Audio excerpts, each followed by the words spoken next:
The latest. Thank you for your love and support. I appreciate you. Or wonders they say shall never cease to happen. Severance of the latest. Genuine welcome to the revelation.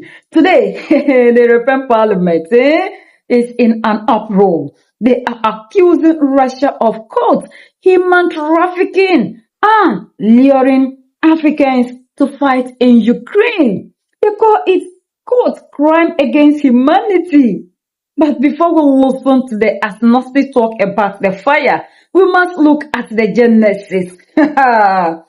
For how many centuries has Europe used African bodies as a shield for their own interests? Have they forgotten what they have done to us? It's like sometimes when these people talk, they think that Africa will always forget.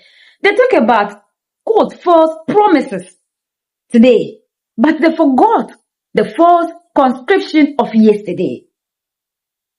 In the recent debate, EU commissioners and members who claim they love Africans claim that over 1,700 Africans from 36 African countries have been deceived by Russia. They say these were men promised education by giving a raffle and sent to the front lines. They call Russia a, quote, barbarian state of using foreign nationals as, quote, disposable tools of war. Unbelievable. But wait, EU, wait. Let's take a trip back in time. Let's look at the civilized nations now pointing the finger. Have they forgotten what they did to us? Let's go back to World War II. When Europe was on its knees, where did they turn to? They didn't just ask, they took. Hundreds of thousands of Africans were conscripted, often by force, to fight European war that had nothing to do with African sovereignty. The French, Tirailleurs Senegalese, over 200,000 West Africans were forced to fight for a France that had colonized them. The British King's African raffle. Thousands of East Africans were shipped to the jungles of the Burma to die for the British crown. But when they arrive, their passports are confiscated and they actually have to participate in Russia's war of aggression against Ukraine. Through social media and intermediaries, they are lured into Russia with false promises of employment and education. Once in Russia, they are coerced and threatened and transferred to military facilities. Men ending up at the front lines and women made to work in factories under extremely dangerous circumstances. Testimonies show the especially inhumane treatment of African recruits, the racial abuse and discrimination, forced to do the most dangerous duties on the front lines, many of them losing their lives or being seriously injured. This constitutes a serious violation of international human rights and possibly crimes against humanity. With the European Union, the Member States and the African states, we must increase the cooperation to protect these citizens and to make sure we can repatriate them. Thank you. Thank you, Mr. Kamiński. Szanowni Państwo. Dear colleagues, for a few months now we have been told that foreigners are fighting for Russia in Ukraine.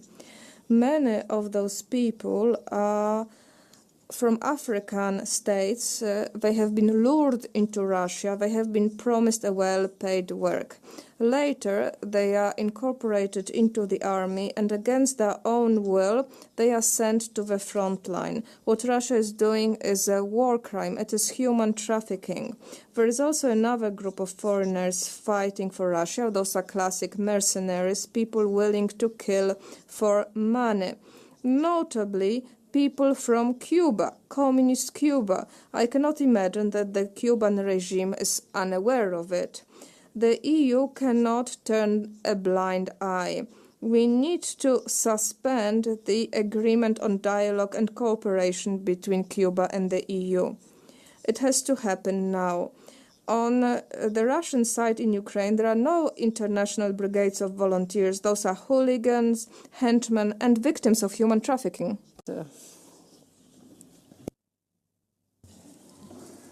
Thank you, President. Russia is a terrorist state. The list of abhorrent crimes are endless. Russia's deportation and forced transfer of 20,000 Ukrainian children amount to crimes against humanity. These children, stolen, renamed, forced into Russian families, are victims of a systematic campaign.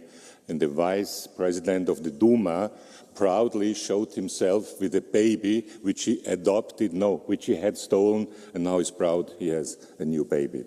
And across Africa and other regions, vulnerable men are being lured with false promises of work, of education, only to find themselves forced onto the front lines of a brutal war. One video uploaded by Russians themselves shows an African mercenary, Francis, with a landmine attached to his body, a horrifying illustration of how the Kremlin dehumanizes its recruits.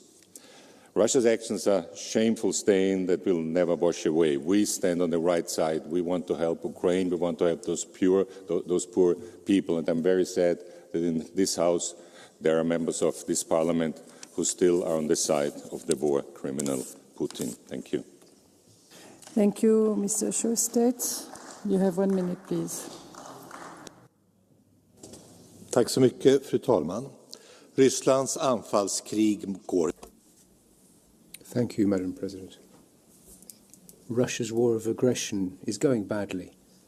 Every month, tens of thousands of people are killed. In the Kremlin, they know that the military mobilization is highly unpopular in Russian society. So what do? They pay considerable sums of money to encourage Russians from rural areas to go to the front, and they're willing to pay even more to mercenaries from elsewhere in the world. Some of these people are deceived with false promises before being sent to the front in Ukraine. Some of them survive, with or without injuries. But this has to stop. Countries from Central Africa reacted quickly, effectively prohibiting their citizens from participating in this mobilization.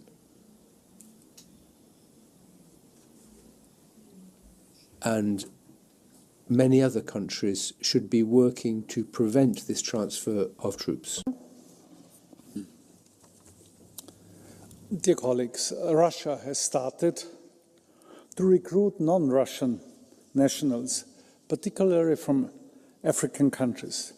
This practice is deeply alarming because many of these young men have been deceived by false promises of lucrative and safe jobs or educational opportunities. So far, more than 1,700 African citizens from 36 countries have been misled into fighting for Russia, mostly without prior military training. I think the international community cannot remain passive, and the European Union. We must first strengthen monitoring of these recruitment networks and bring their actions to light. Second, we have to collaborate with African governments to raise awareness, prevent recruitment schemes and help them get their citizens back. And third, implement sanctions against individuals and entities complicit in this trafficking and recruitment operations. It's time to act. Thank you, Mr. Assis, please. Colleagues, to continue his brutal war, Putin and his war cabinet needs more cannon fodder. They are carrying out terrible coercive campaigns to recruit. We've seen that thousands of vulnerable Africans have been lured into the Russian army. And they're using social networks to spread messages saying that there are opportunities out there. But these are lies, and these are often fatal lies. Often we can see that the digital sphere is affecting human rights. Last week in Nairobi, thousands of families took to the streets to protest against what's happening to their children who are about to die or who have already died. They were begging for their children to be repatriated. We know that this is happening, but there is not enough going on to prevent this. We need to have an overall coordinated response to this phenomenon, and the EU should be involved in coordinating, and we should involve various countries so that we end this terrible scourge of human trafficking. Thank you very much, colleagues. The next speaker is Mr. Thionnet.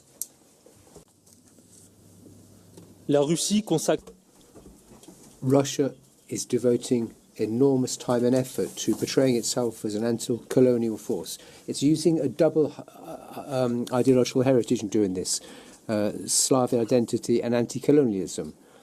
This appeals to young people, particularly in Africa. We have to undermine and destroy this image in the same way as Russia has been deploying an aggressive strategy against France, or indeed the European Union in general, for what it calls modernity. We have to make it clear to Africans the way in which the Russian services are being manipulated, Kenyans and so on, to turn them into cannon fodder. We should remind them that Russia was and still is an imperial power in Siberia and Europe. We also have to reveal the role played by Russian mercenaries in the Sahel. Part of what they're doing is trying to steal resources from the local populations. Moscow's anti-colonial discourse is hypocritical, designed to serve its own interests and to conceal its imperial agenda in neighbouring countries. First and foremost in Ukraine, which is nothing more than a war of recolonization.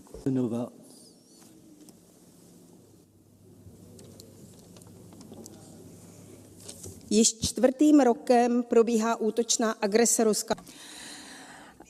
It has been 4 years since Russia invaded Ukraine, and in these 4 years, Russia has violated every written and unwritten rule of humanity.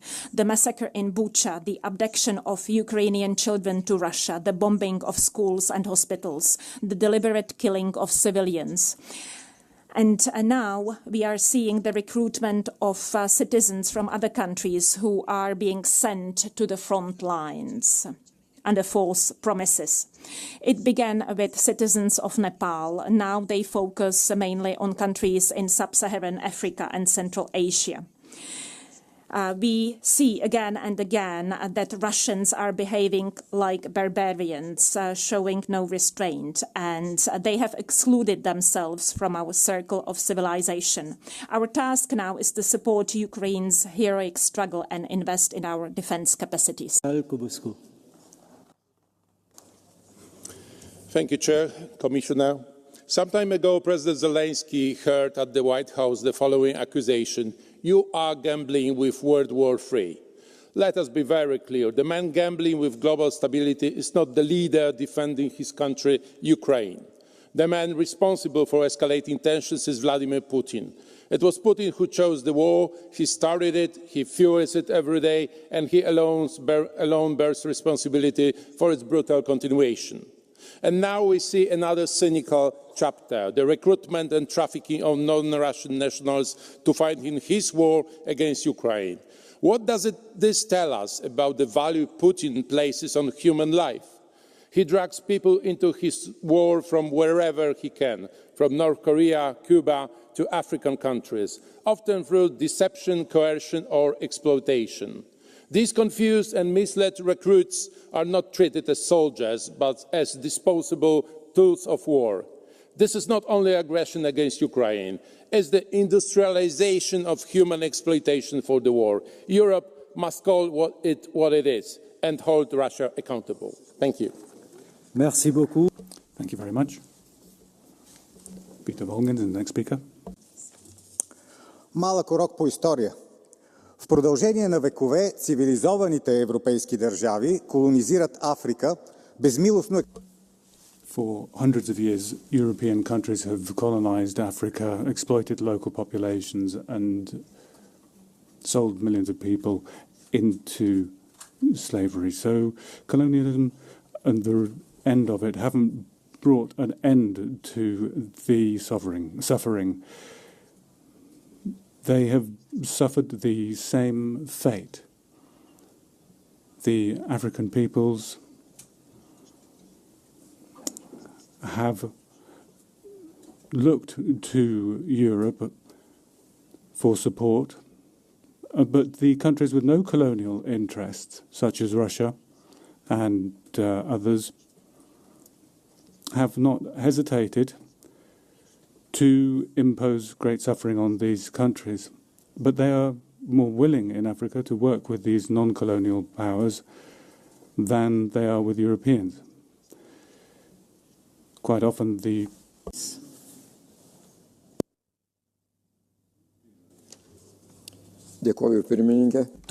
Thank you, Mr. President.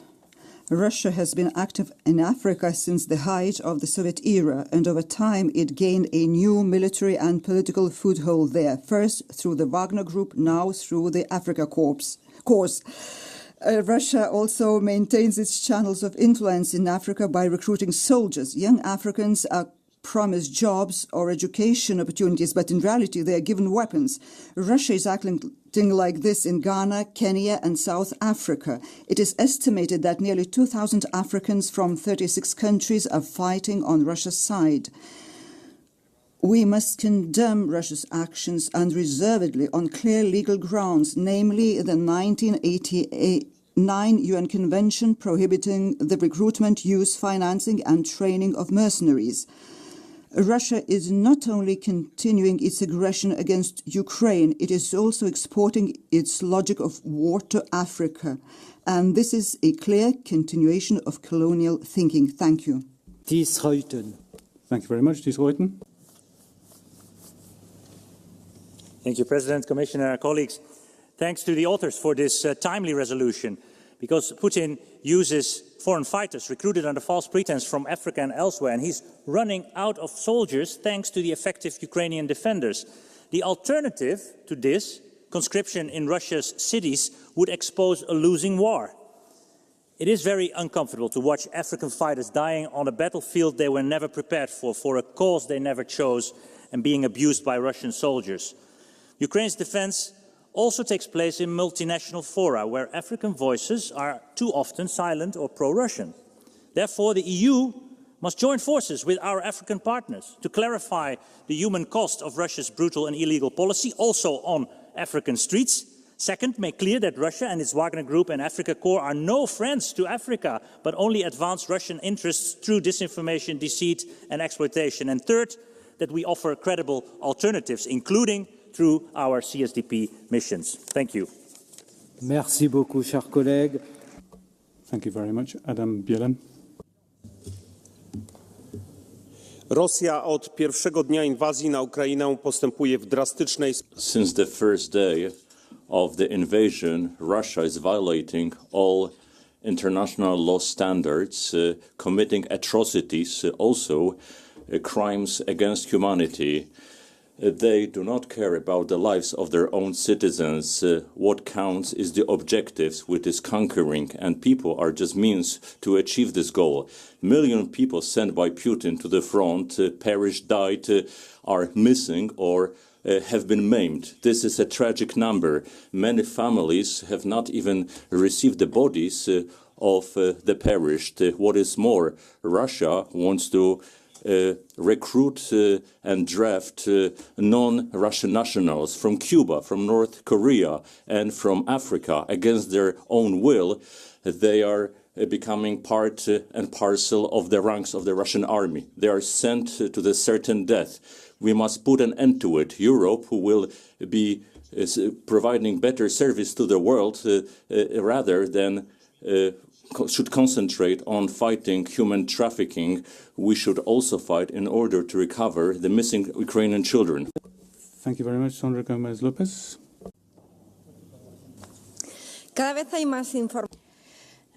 We are seeing increasing amounts of information pointing to the fact that young people from Africa are being recruited through deception to fight this illegal war of Russia against Ukraine. This is a serious case of human trafficking and exploitation, exploiting human vulnerabilities and poverty to feed this illegal war. They're using people from difficult contexts as cannon fodder, flaunting international law and human rights law. The old order no longer serves us, and the socialists cannot accept this, because this is becoming a world of no rules. If we accept this or look the other way, in real cases such as this, well, then we're saying that human rights and international law is an abstract idea. We need to denounce what's happening in Africa, in Ukraine, against Russia, just like we do in Gaza or Iran, faced with the US and Israel. We have to denounce any attacks on human dignity, regardless of where they happen. We need to be consistent. We hope that other political groups will too. Orateur suivant. Thank you. Next speaker, Richard Kolz. Dear colleagues, Moscow likes to present itself as a great anti-colonial champion of the Global South. Yet today it sends recruiters to Nairobi, Havana, Kathmandu with the fake job offers and visa promises, dragging the Global South's most vulnerable into colonial war of conquest against Ukraine. This war is a war of aggression, the most serious crime in international law, waged to subjugate a sovereign nation and seize its land by force. That is not anti-colonialism. It is textbook imperialism. To sustain this war, Russia runs what is effectively a state-backed human trafficking pipeline. Over 18,000 foreign nationals from more than 120 countries have been recruited through deception. Passports confiscated, a few weeks of training, then straight to the front line. Many come from Africa and Central and South Asia. Thousands of Cubans are fighting for Russia today, while the EU still maintains privileged cooperation with Havana. We cannot claim to defend European security while sending European taxpayer money to a government that actively sells its citizens to fuel Russian imperialism. Turning a blind eye to this reality makes us complicit. Condemnation is not enough. We must sanction the networks and confront the regimes enabling them. Thank you. Merci. Juan Fernando López. Thank you very much, Juan Fernando López Aguilar. Merci, Président Omarjee, Commissaire. Thank you very much. Commissioner, under this item of the agenda of plenary, we are covering a number of major concerns for the European Parliament.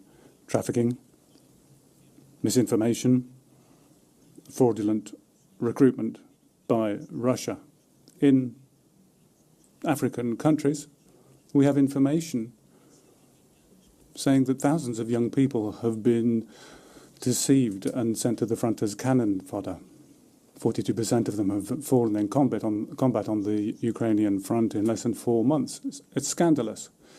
We have shown commitment as the European Parliament in standing up against the aggression of Putin, in financing the Ukraine facility militarily by sending ammunition and weapons, and we should do it diplomatically as well to protect these young people from deceit with all of our force of our delegations in Africa to stop the slaughter.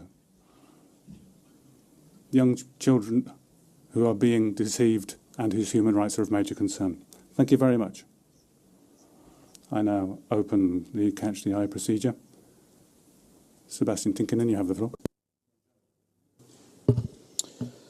Dear President, Russia's 2-week special military operation has turned into a 4-year nightmare.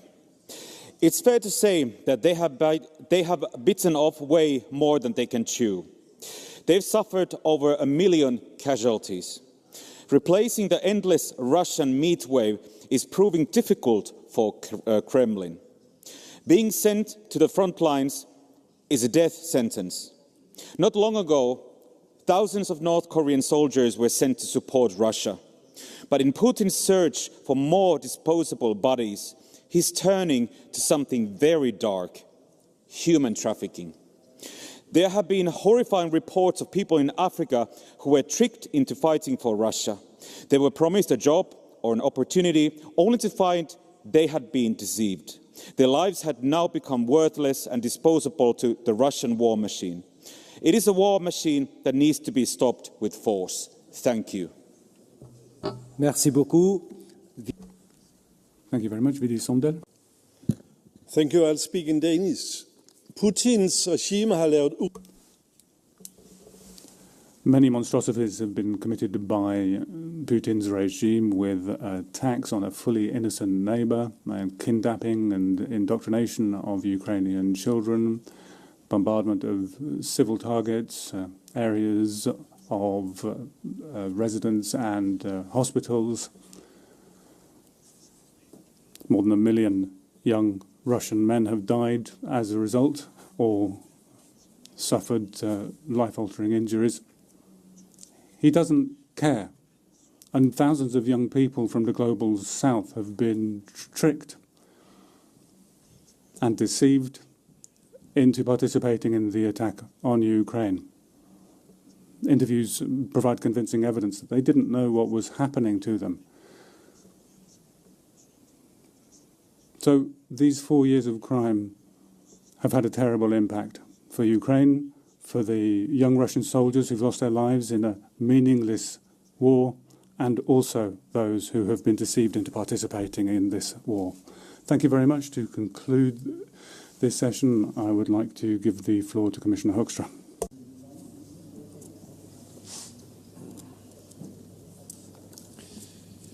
Merci, Monsieur le Président. Honourable members, I guess you're stuck with me, this time on behalf of High Representative Kaja Kallas. Russia has waged a full-scale war against Ukraine for now over 4 years, and the good news is it is not winning. To make up for high casualties, it recruits foreigners into its army on a daily basis. Let me reiterate one more time, Russia's aggression against Ukraine is illegal, it is immoral, and it violates the UN Charter. And the European Union has consistently condemned the support provided to Russia and to its war by Belarus, by Iran, by North Korea, and has recognized China as a key enabler. Now, while some individuals have certainly willingly joined the invaders' army, most of the foreign combatants are tricked into it by false promises of a better future.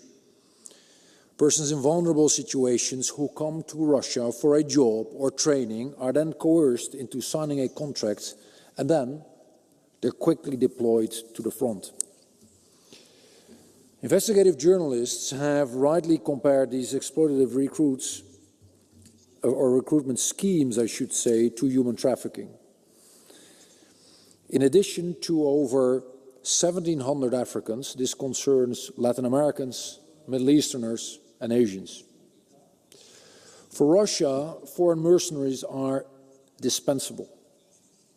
Using them as cannon fodder is a deliberate tactic, showing Moscow's utter disregard for human rights and for international humanitarian law. African combatants have suffered horrific racial abuse in the Russian army. And the European Parliament's resolution refers to the painful case of one specific individual. And let me express my deepest solidarity with Francis Ndungu Ndarua, with him, with his family, and all those who have suffered as a result of Russia's neo-colonial exploitation, because that is what it is. Honourable members, your resolution calls on governments of the countries of origin to facilitate the repatriation of these recruits and calls on member states to help. And I commend countries like Kenya and South Africa that have at least investigated these cases and requested Russia to repatriate their citizens. The EU stands ready to work closely with African partners and institutions to address these abuses, because that is what it is. I also welcome Ukraine's openness for diplomatic dialogue with the countries concerned and for warning foreigners against the threat of deceitful and coercive recruitment. What the European Union will do is also raise awareness, and today's debate clearly contributes to that. Ladies and gentlemen, Ukraine, the European Union, and countries of origin of these combatants all want this to end. Pressure must be on Russia to stop the trafficking of foreign nationals and repatriate them. It must be held accountable for the harm the harm we discuss today, but all other harm that is being inflicted upon not just foreign recruits and their families, but all in Ukraine and beyond. Thank you. Merci beaucoup. Thank you, Commissioner. That closes the debate. I've received 6 proposals for resolutions. The vote will take place tomorrow. We now move to the discussion of the arbitrary detention of President Mohamed Bazoum by the junta in Niger. And I give the floor, first of all, to the authors of the resolution. To begin will be Christophe Commun.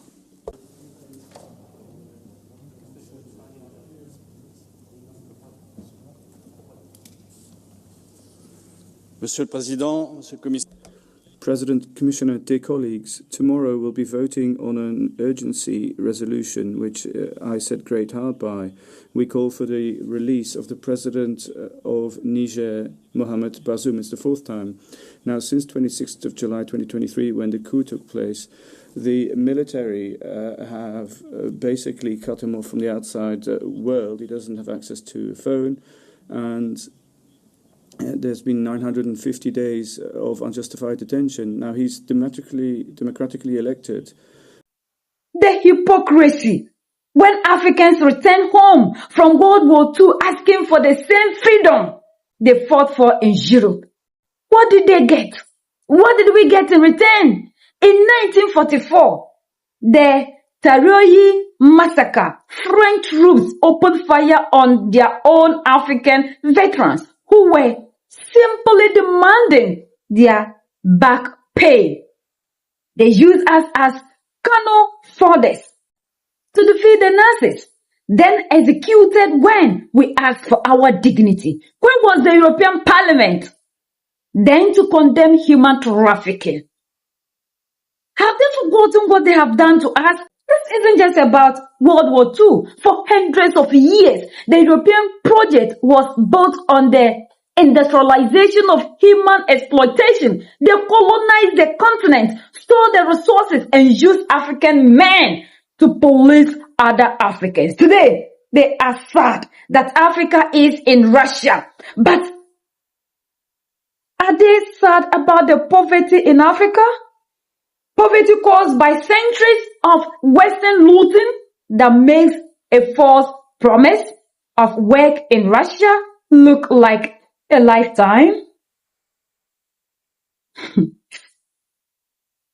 Even in their own debate, one voice admitted that European countries have colonized and sold millions into slavery. This is a revelation. The West is not angry because Africans are being exploited. They are angry because they are no longer the ones doing the exploitation. They call Russia, quote, neo-colonial, but they still hold the keys to the CFA franc.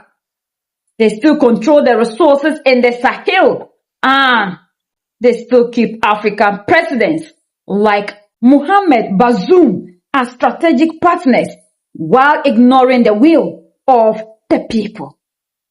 These are the same people who are making sure that the Africans do not rise up to control the narrative. We know them. When our leaders rose up in Mali, Niger, and Burkina Faso, these are the same people who said they were against and wanted Mohamed Bazoum back into office. Mohamed Bazoum that has been in office doing nothing and looting the people. These are the people that are pointing fingers at Russia, but we ask them, how did they manage to rescue all these people? How did they get to know that Russia is recruiting? And the latest family. We want these people to understand that the African is wide awoken. We are no longer going to be buying into their propaganda. That time is gone. We can now read between the lines. And this wouldn't change the love that we have for Russia, because they've seen that the African is moving away from them to Russia. It is no longer good. But have they forgotten the pain, the exploitation, the looting on our continent? And they haven't stopped. Why is Africa poor? Why are they not allowing us to have leaders? What happened to Dr. Kwame Nkrumah? What happened to Patrice Lumumba? What happened to Patrice Lumumba? What happened to Thomas Sankara? And what is happening to our leaders in Mali, Niger, and Burkina Faso? And today they sit down to point a finger at Russia. We know the reason to which our leaders in Mali, Niger, and Burkina Faso are still in power. Hadn't been Russia, they would have been history by now. So if these people need people to lecture, I think Africa should be left out. We can now see between the lines. We should be left to decide our own fate. Russia respects our sovereignty. Unlike people who think that Africa needs to be recolonized because we cannot govern ourselves. United we stand, divided we fall, and united we keep standing forever and ever. The greatest enemy of the African is mental slavery. So let's decolonize ourselves from mental slavery. Let's keep sharing to educate our brothers and sisters. Together we'll make Africa great for ourselves and the next generations that are going to come. So that's the latest around the world. In Europe.